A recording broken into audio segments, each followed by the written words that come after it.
તો મિત્રો સ્વાગત છે તમારું અમારી ચેનલમાં. આજે તારીખ 30 જુલાઈ અને મંગળવાર આજના તાજા હવામાન સમાચાર જોઈએ તો બંગાળની ખાડીની વરસાદી સિસ્ટમ આવી ગઈ છે અરબ સાગરમાં. ત્યારે આગામી 5 દિવસ કયા વિસ્તારમાં પડશે ભારે વરસાદ એ પહેલાં જો અમારી ચેનલ બનાવવા હોય તો ચેનલ સબસ્ક્રાઈબ કરી વિડીયો લાઇક તથા શેર કરી દેજો મિત્રો.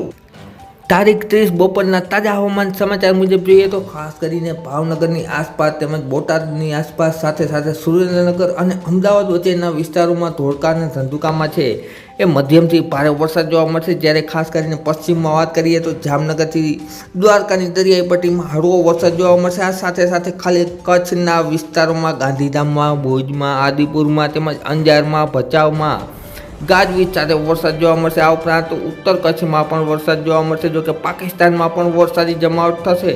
ત્યારબાદ વાત કરીએ તો ખાસ કરીને દક્ષિણ ગુજરાત અને મધ્ય ગુજરાતમાં હજુ પણ વરસાદી માહોલ જોવા મળશે મિત્રો.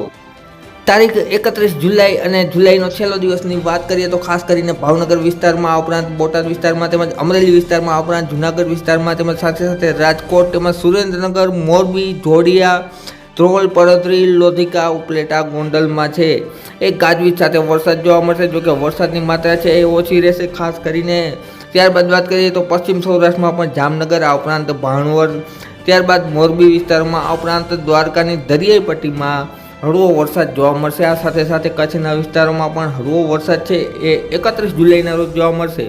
વાત કરીએ ઉત્તર ગુજરાતની તો ઉત્તર ગુજરાતમાં પાલનપુર તેમજ મહેસાણા વિસ્તારમાં, આ ઉપરાંત રાધનપુરમાં, સાથે અમદાવાદ, ગાંધીનગરના વિસ્તારોમાં, આ ઉપરાંત દાહોદ વિસ્તારમાં, વડોદરા વિસ્તારોમાં છે એ મધ્યમ વરસાદ જોવા મળશે મિત્રો 31 જુલાઈના રોજ.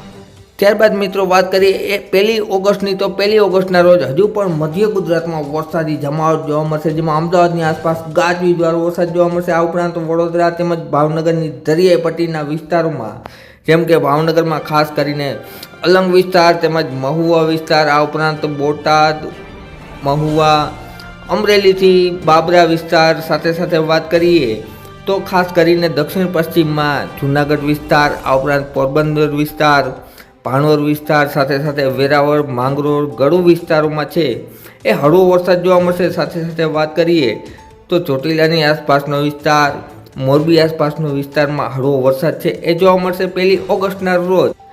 ત્યારબાદ મિત્રો વાત કરીએ 2 ઓગસ્ટ શુક્રવારની તો 2 ઓગસ્ટના રોજ પણ વરસાદનું જોર જોવા મળશે, જેમાં ખાસ કરીને જસદણ વિસ્તાર, આ ઉપરાંત બોટાદ વિસ્તાર, ભાવનગર વિસ્તાર તેમજ ધોળકા વિસ્તાર, ત્યારબાદ ચોટીલા વિસ્તાર અને રાજકોટમાં પણ હળવો વરસાદ જોવા મળશે. સાથે ગોંડલ તેમજ જૂનાગઢ, આ ઉપરાંત જામજોધપુર, ઉપલેટા, કંડોરણા વિસ્તારોમાં, સાથે વાત કરીએ તો ઉત્તર સૌરાષ્ટ્રની ખાસ કરીને જામનગર, મોરબી, જોડિયા પંથકમાં છે એ હળવો વરસાદ છે હજુ પણ ચાલુ રહેશે મિત્રો.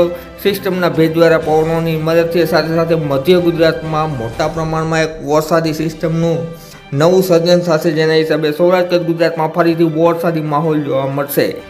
તારીખ 3 ઓગસ્ટથી ફરીથી એક વરસાદી સિસ્ટમનો નવો વરસાદનો રાઉન્ડ શરૂ થઈ જશે, જેમાં ખાસ કરીને મધ્યપ્રદેશ તેમજ રાજસ્થાન બોર્ડરની આસપાસના વિસ્તારો, આ ઉપરાંત વાત કરીએ તો ખાસ કરીને અમદાવાદ, દાહોદ વિસ્તાર તેમજ વડોદરા વિસ્તારમાં, પાલનપુરમાં તેમજ સાથે જામનગર અને કચ્છ અખાત લાગુ દરિયાઈ પટ્ટીના વિસ્તારોમાં ગાજવીજ સાથે વરસાદ જોવા મળશે 3 ઓગસ્ટના રોજ. અને સાથે ફરીથી એક મજબૂત મધ્યપ્રદેશમાંથી વરસાદી સિસ્ટમ આવશે બંગાળની ખાડીની, જે આગામી દિવસોમાં એટલે કે 3 ઓગસ્ટ બાદ કેવું રહેશે તેનું વરસાદનું ચિત્ર તે અંગેની વાત છે અમે આવનારા વિડીયોમાં કરતા રહીશું. માટે સચોટ માહિતી માટે અમારી ચેનલ સબસ્ક્રાઈબ કરી લેજો મિત્રો. વિડીયો જોવા બદલ ખૂબ આભાર.